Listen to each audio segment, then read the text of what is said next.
وبركاته. طبعا اليوم معنا تطبيق كثير مميز للي بدهم مثلا ينزلوا فيديوهات من منصات التواصل الاجتماعي، سواء فيسبوك، يوتيوب، انستغرام وغيرها كثير من المنصات. تقدر تنزل الفيديوهات عن طريق هذا التطبيق. طبعا ما راح تلاقي التطبيق على الجوجل بلاي أو الأب ستور الخاص بالآيفون، لازم تنزله من المتصفح. اسم التطبيق هو سناب تيوب. طبعا هون راح احط لكم اللينك بالديسكربشن. اسم التطبيق سناب تيوب، نكبس هون داونلود.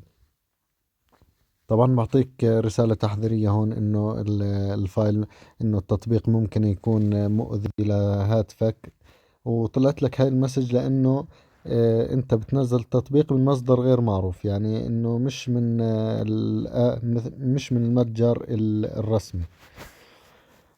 فلا تخافوا، يعني التطبيق كثير ممتاز وما في أي ضرر، وأنا مجربه يعني كثير ممتاز.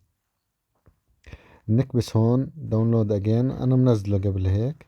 تمام، هلا بنفوت اوبن، بطلع لك هون انستول مش ابديت.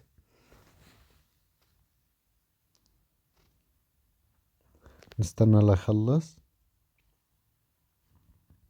طبعا بعد ما يخلص راح نوريكم طريقة تحميل الفيديوهات من منصات. راح استخدم اليوتيوب، راح احمل فيديو من اليوتيوب عشان تشوفوا طريقة التحميل.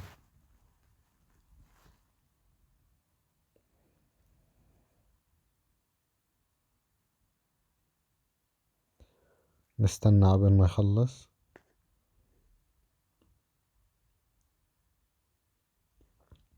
طبعا نصيحة لكم، ما تنزلوا أي تطبيقات من المتصفحات، لازم يكون على الأب ستور. بس هذا التطبيق لأني أنا مجربه وعارف يعني إنه ما في أي ضرر، عشان هيك بنصحكم فيه.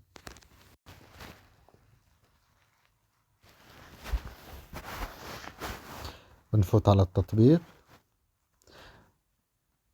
نكتب هون ألو سماح. طبعا فتح معنا التطبيق. هلا طريقة تنزيل الفيديو كيف راح تكون كالآتي. بنفوت مثلا على اليوتيوب، بدنا ننزل هذا الفيديو، نكبس هون شير. بيطلع لك هون التطبيقات اللي انت لازم بدك تشير عليها، او فانت بتختار ايش، سناب تيوب اللي نزلناه قبل قليل. سناب تيوب بيعطيك هون داونلود فيديو از، ممكن تنزله مثلا مقطع صوت بدون الفيديو. وهون طبعا بحدد لك الجودة 200 مثلا، هون 70K، هذا بالنسبة للمقاطع الصوتية. هون 128K لحد 320K. هون الفيديوهات أقصى حد اللي هو HD 1080.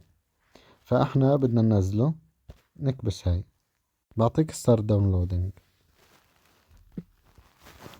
نفوت على الاستوديو، نستنى يطلع لنا الفيديو. تمام، هاي نزل معنا.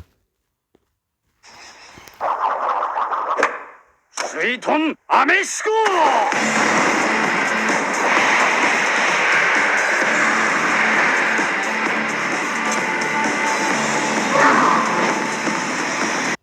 وهيك بتكون خلصت فقرتنا لليوم، والسلام عليكم ورحمة الله وبركاته.